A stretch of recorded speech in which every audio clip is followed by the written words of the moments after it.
Si tu ne vends pas assez, une des raisons est que tes clients potentiels n'ont pas suffisamment confiance dans ce que tu proposes et dans ton offre. Autrement dit, ils ne sont pas prêts à prendre le risque de dépenser de l'argent pour collaborer avec toi. Il te faut intégrer des éléments de réassurance dans ton marketing. Hello, c'est Matt, bienvenue sur la chaîne Digital Leadership. Je suis très heureux de t'accueillir pour une nouvelle vidéo dans laquelle on va voir 16 éléments de réassurance que tu peux intégrer dans ta page de vente pour donner plus de confiance à tes prospects de façon à ce qu'ils deviennent tes clients. C'est parti pour cette nouvelle vidéo. Premier élément de réassurance, tu en as déjà entendu parler, tu le sais, les avis et les témoignages clients. Très important, hein. L'idée c'est que tu montres aux visiteurs de ta page de vente qu'il y a déjà des personnes qui ont utilisé tes services, ton offre, ton produit, ta formation en ligne, et que ces personnes ont eu des résultats en utilisant ce que tu montres, ce que tu enseignes. Donc, l'idée est de montrer des avis et des témoignages qui sont positifs et qui viennent lever les objections potentielles que pourraient avoir tes clients pour te rejoindre.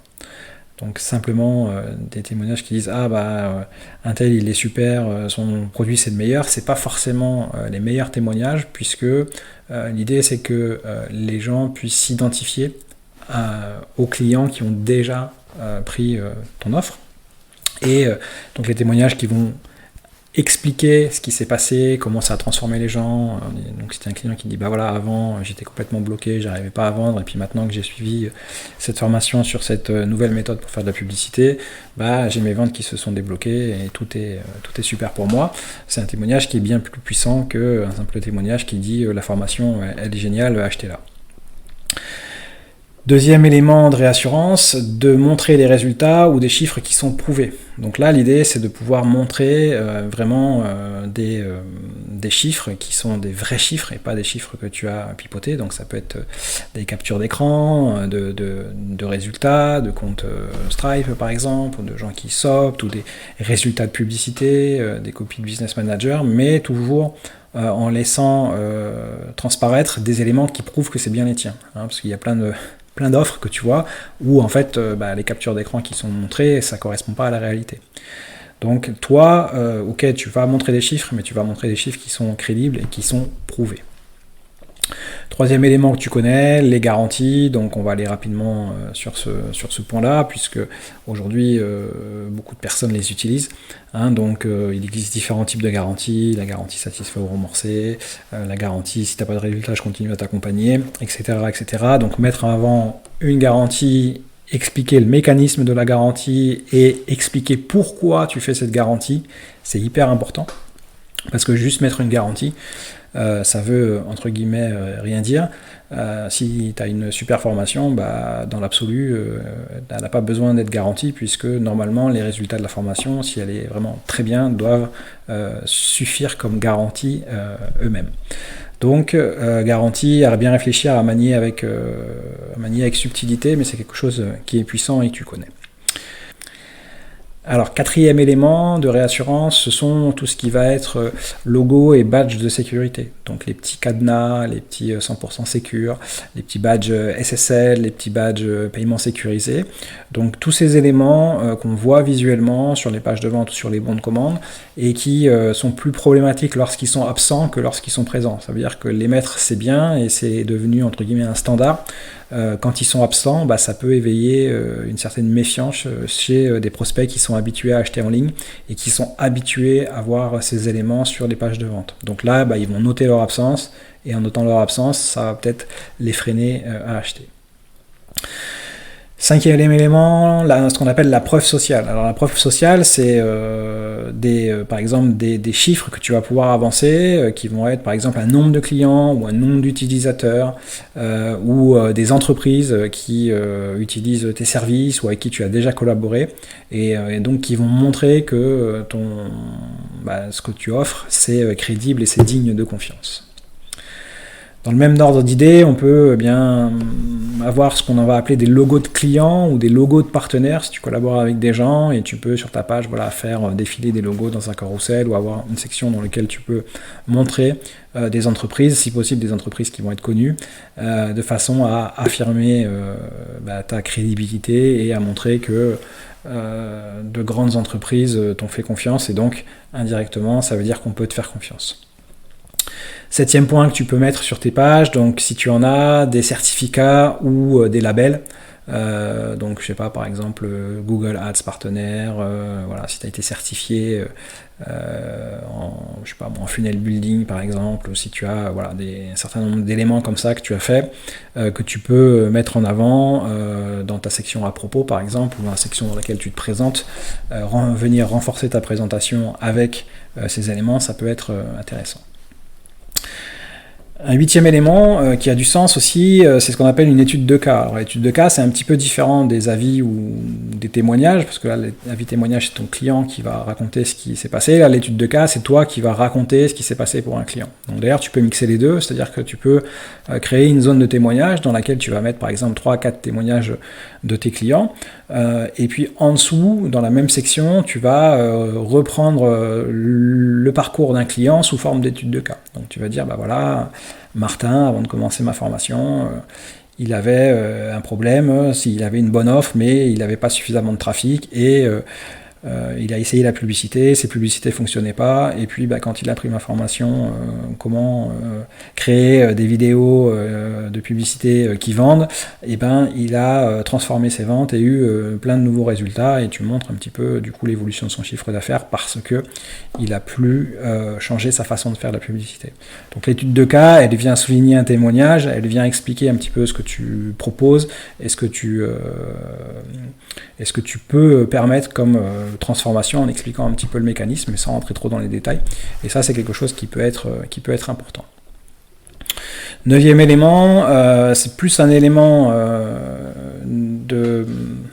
on va dire de réassurance qui est un petit peu indirect, mais qui peut bien fonctionner s'il est bien utilisé. Pareil, si c'est quelque chose qui a du sens et que tu ne fais pas juste pour le faire et entre guillemets pour maquiller un petit peu ton offre, c'est d'utiliser de l'urgence ou de la scarcity, donc de la rareté et de l'urgence. C'est-à-dire que tu vas afficher un nombre de places qui va être disponible, qui va être limité, et puis un compteur avec une date limite, une deadline pour ton offre.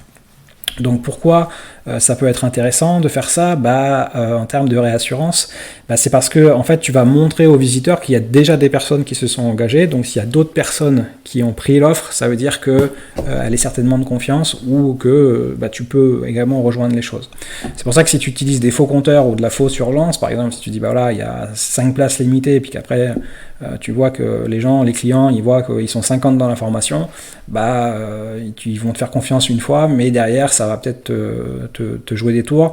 Pareil, si tu as une fausse urgence sur une formation en ligne qui est toujours accessible et que tu mets un compteur, c'est pas forcément bénéfique sur le long terme pour ta réputation. Dans le même ordre d'idée, tu peux utiliser des bonus avec une durée limitée, qui vont du coup forcer les gens à passer un petit peu à l'achat pour avoir ce type de bonus. Et là, l'idée, c'est de renforcer un petit peu le sentiment d'exclusivité et d'offre unique. Donc c'est de la réassurance, mais un petit peu indirecte.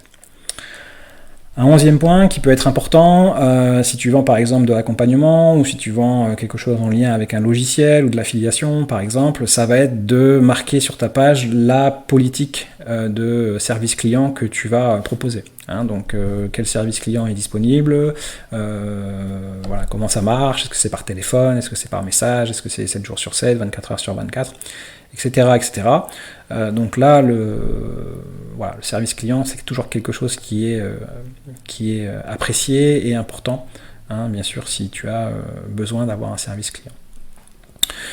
Dans le même ordre d'idées qu'on a vu tout à l'heure au niveau des badges de sécurité, on va être sur ce qui va être de la confidentialité et la sécurité des données. Donc là aussi, des petites phrases stratégiques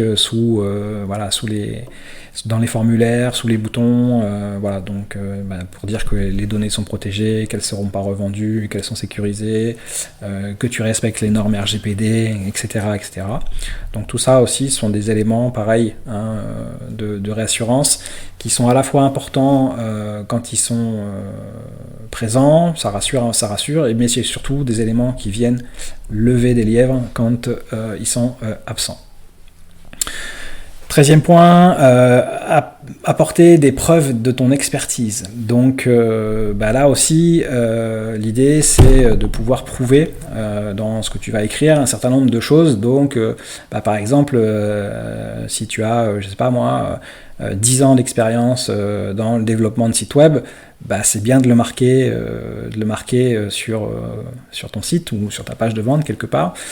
Si tu as accompagné 50, 80, 100 clients, c'est bien de le marquer aussi. Et quand tu dis 10 ans d'expérience dans la création de sites web et plus de 200 sites réalisés, forcément tout de suite ça montre une certaine crédibilité et ça rassure. Si tu vends quelque chose qui est en lien avec la création de sites web, les gens vont se dire ah ouais, lui forcément il sait de quoi il parle parce qu'il a déjà une sacrée expérience dans ce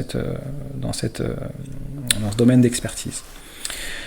14e point, tout ce qui est lié aux mentions légales et à la transparence. Alors même s'il y a peu de gens qui vont voir tous ces éléments, il y a des gens qui vont les voir. Et si jamais tu as un site web, je t'invite à regarder tes statistiques de ta page mention légale et tu verras qu'il y a des gens qui cliquent et qui vont lire ce qu'il y a écrit et qui vont voir un petit peu qui y a derrière sur les pages ou sur les offres qui sont mises en ligne. Donc pareil, là l'idée c'est de montrer que ta société ou ton business il existe, qu'il est honnête, que tu as des conditions générales de vente dans lesquelles sont précisés les éléments que tu mets en avant. Donc si tu parles d'une certaine garantie, il faut qu'on retrouve dans tes conditions générales de vente la garantie que tu expliques. Et tu verras que si tu creuses un petit peu certaines offres qui sont pas vraiment sérieuses, tu verras que les gens te parlent de garantie, puis quand tu regardes les conditions générales de vente, il n'y a pas du tout de garantie. Donc ça veut dire que légalement, en fait, si tu peux t'engager, et si la personne elle ne veut pas te activer la garantie, toi tu peux pas te retourner. Donc pareil, des petits éléments qui peuvent ne paraître pas importants quand tu te lances, etc., mais qui font partie de l'ensemble du business et de ta crédibilité, de ta réputation. Si tu veux être quelqu'un qui travaille sur le long terme sur le business en ligne. Ça nous amène à notre 15e point, qui est la réputation en ligne. Donc la réputation en ligne aussi, tu peux la mettre en avant si tu utilises des plateformes comme Trustpilot, etc. Donc avec des avis, avec des étoiles, ce sont des choses qui sont importantes. Et puis tu peux aussi montrer certains logos par exemple de journaux ou d'articles sur lesquels tu aurais été nommé ou cité, donc par exemple comme vu sur Forbes, vu sur BFM. Alors là c'est pareil, dans ces choses-là il faut faire attention parce qu'il y a des choses qui peuvent être réelles et puis après il y a des choses qui peuvent être entre guillemets un peu publicitaires puisque tu peux payer des publi-reportages. Ton offre ou ta société elle va être présentée sur différentes plateformes comme ça. Et tu vas être diffusé sur BFM TV ou des choses comme ça, et puis en fait tu vas utiliser le logo, mais c'est toi qui as payé pour qu'ils te montrent, c'est pas eux qui sont venus te chercher et qui t'ont mis en avant. Donc pareil, il faut faire un petit peu attention, mais voilà, il y a des gens qui se laissent avoir avec ça. Dernier point qui peut être aussi intéressant, donc c'est le 16e, c'est si tu travailles avec une équipe ou si tu as des partenaires, c'est de montrer l'équipe qui constitue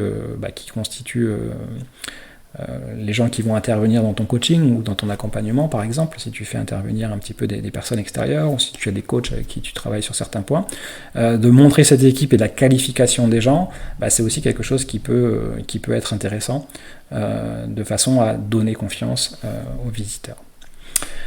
Voilà pour cette vidéo, on a vu 16 principes qui peuvent te permettre d'augmenter ta réassurance. Donc la réassurance, c'est le transfert de risque, c'est-à-dire que ton marketing doit mettre en avant un certain nombre d'éléments qui font que ton client ou ton prospect va prendre le moins de risques possible pour rejoindre ton offre ou ton programme d'accompagnement.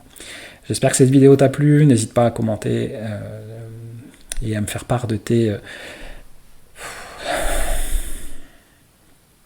Voilà, c'était 16 éléments de réassurance que tu peux utiliser dans ton marketing et sur ta page de vente pour donner plus de confiance à tes prospects, tes clients idéaux pour qu'ils rejoignent ton offre ou ta formation en ligne. N'hésite pas à me faire part de tes questions dans les commentaires et si jamais tu veux que je t'aide à améliorer ton copywriting, ta stratégie, ta page de vente, tes offres clients, n'hésite pas à m'envoyer un petit message pour qu'on discute de tout ça. À très bientôt pour une nouvelle vidéo. Ciao, ciao.